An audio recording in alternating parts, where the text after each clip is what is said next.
वार्ता के दौरान मैच देख रहे थे ट्रंप, मियामी में रूबियो के साथ मैच देख रहे थे। आप देखिए सीरियसनेस, स्पोर्ट्स एरिना में यूएफसी फाइटिंग देख रहे थे। तो आप देखिए बड़ी विरोधाभासी खबरें आ रही हैं, ताज्जुब होता है इन तस्वीरों के साथ। अभी तो यह कहा जा रहा था कि पल पल की अपडेट ले रहे थे, और अब देखिए मैच एंजॉय किया जा रहा था। आप समझिए कि अमेरिका के राष्ट्रपति डोनाल्ड ट्रंप एक डेलीगेशन भेज रहे हैं जेडी वेंस के नेतृत्व में बातचीत के लिए ईरान के साथ, और वो कर क्या रहे, ये सीरियसनेस आप जरा इन तस्वीरों से देखिए।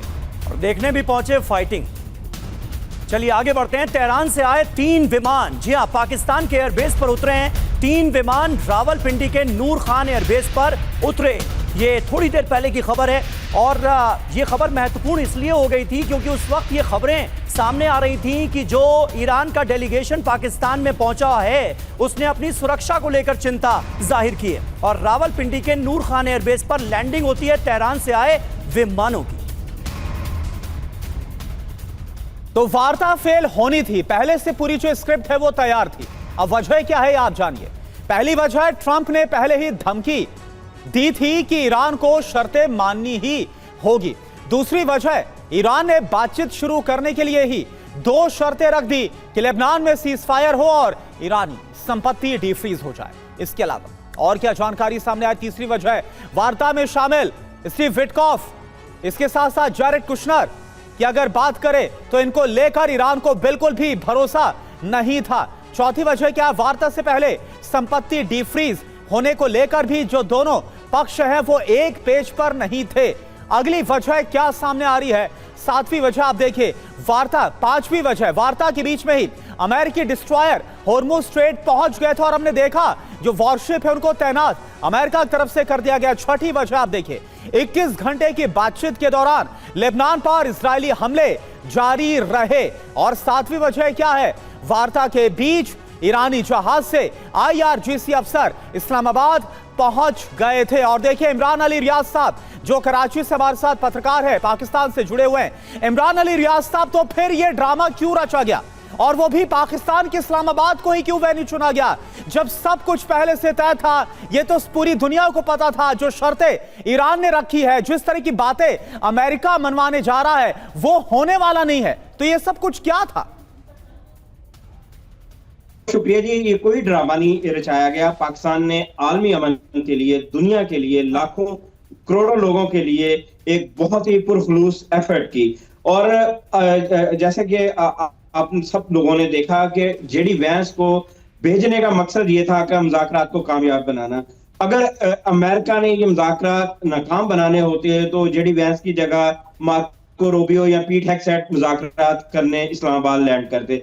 लेकिन इस हवाले से दोनों तरफ से बड़ी सिंसियर कोशिश और एफर्ट की गई।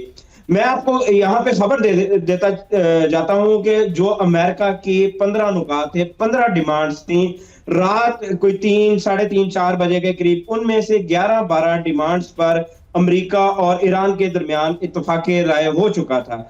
असल जो इशू बना वो 4 नुकात पे बना, और उसमें सबसे पहले यूरेनियम की अफजूदगी थी, फिर अबनाए हुर्मुज़ का कंट्रोल था, फिर मिसाइल टेक्नोलॉजी थी, चौथा जो मिडल ईस्ट में अमेरिकी अड्डे हैं। तो इन पे जो बातचीत है वो एक्सटेंड हुई है। तो मेरा ख्याल है कि आने वाले फेजेस में जो राउंड होंगे इसमें भी वो सक्सेसफुली बातचीत हो जाएगी। जो जिन 4 मुद्दों का आपने जिक्र किया, यही तो बड़े मुद्दे हैं जिन पर जंग छिड़ी हुई है, यही तो वो मुद्दे हैं जिन पर बात अटकी हुई है। वरना तो 40 दिनों की ये जो जंग हुई इसकी कोई नौबत ही नहीं आती। आप कह रहे हैं कि बाकी सारे मुद्दों पर बात हो गई, इन्हीं 4 पर अटक गई। अरे इन्हीं 4 पर अटकी हुई है। प्रोफेसर सैयद जमीर अब्बास जाफरी हमारे साथ मौजूद हैं, कौम ईरान से वो हमारे साथ जुड़ रहे हैं। जाफरी साहब, क्या आपको नहीं लगता कि कहीं ना कहीं ईरान के पीठ में खंजर भोंकने की कोशिश की गई है और पाकिस्तान वो जरिया बनता हुआ नजर आया है? मतलब अपना परमाणु कार्यक्रम भी बंद कर दे, मिसाइल प्रोग्राम भी धीमा कर दे, परमाणु जो संवर्धित है वो वाया IAEA अमेरिका को सौंप भी दिया जाए, तो फिर बचेगा क्या? मतलब लीबिया होने की तैयारी खुद ब खुद ईरान कर ले, ये चाहता था अमेरिका कि इस पर रजामंदी दे दी जाए। जी बिस्मिल्लाहिर्रहमानिर्रहीम। तो सबसे पहले आपको तमाम दोस्तों को आदाब अर्ज करते हैं। मैं जमीर अब्बास जाफरी नहीं हूँ, मेरा नाम नजर अब्बास रिजवी है। शायद कोई टेक्निकल मुश्किल हुई है। नजर अब्बास आपने जो सवाल किया वो बहुत अच्छा सवाल था। कि देखिए ईरान जो है वो फिर से एक बार बातचीत की टेबल पे आया। उसने दुनिया को बता दिया कि हम बातचीत करने वाले लोग हैं, हम जंग की तरफ नहीं भागते हैं, हम ये नहीं चाहते कि हर वक्त जंग हो और दुनिया जो है वो आर्थिक संकट की तरफ जाए। वो पहले भी नेगोशिएशन कर रहा था, 2025 में भी, 2026 में भी उसके नेगोशिएशन के दौरान उस पर अटैक हुआ। दुनिया को एक पैगाम दे दिया है ईरान ने कि हम जो है बार बार नेगोशिएशन करने को तैयार है, लेकिन सामने वाला जो रकीब है, सामने वाली जो पार्टी है वो सीरियस नहीं है नेगोशिएशन को लेके। आप बताएं कोई भी मुल्क अपने यहाँ जो उसने इल्मी तरक्की की है, न्यूक्लियर इनरिचमेंट जो उनका यूरेनियम है वो मांग रहे हैं, कह रहे हैं बैलिस्टिक मिसाइल खत्म कर दे। हंसने वाली बात है कि कितनी बेवकूफी वाली बातें यूएस अपनी मांगों में लेके आया था। तो ईरान की तरफ से ये जो बातचीत की बात थी वो इसलिए ईरान ने करी कि दुनिया देख ले कि हम जो है सुलह चाहते हैं, हम चाहते हैं कि शांति हो। लेकिन यूएस ने, अमेरिका ने और ट्रंप ने ये ठान लिया है कि विश्व शांति की जगह वो इजराइल फर्स्ट की पॉलिसी को लेके चलेगा। जिस तरह से नॉन सीरियस है ट्रंप इस पूरी जंग में, बार बार अपना बयान बदलते हैं, यू टर्न लेते हैं, कल मैच देखने चले गए। दुनिया को वो पैगाम देना चाहते हैं, दुनिया में आग लगे, दुनिया में आर्थिक संकट आए, मेरी बला से मैं चला मैच। यानी रिजवी साहब, आपके मुताबिक जो अमेरिका है उसने सिर्फ और सिर्फ बातचीत के जरिए दिखावा किया और आज दुनिया के सामने एक्सपोज हो गया। माफी के साथ आपको रोक रहा हूं, वक्त कम है, एक बड़ी खबर का रुख कर रहे हैं। यूएस ईरान वार्ता से जुड़ी एक और बड़ी खबर है। यूएस ईरान से लीबिया मॉडल चाहता था। यूएस की शर्तें ज्यादा और गलत थी। ईरान ने कहा ईरान का यूरेनियम लेना चाहता था अमेरिका। ईरान यूरेनियम देने को तैयार नहीं था। जंग ना करने की गारंटी भी अमेरिका दे नहीं रहा था। यानी चिट भी अपनी और पट भी अपनी। संजय भारद्वाज सर, क्या बातचीत ऐसे होती है?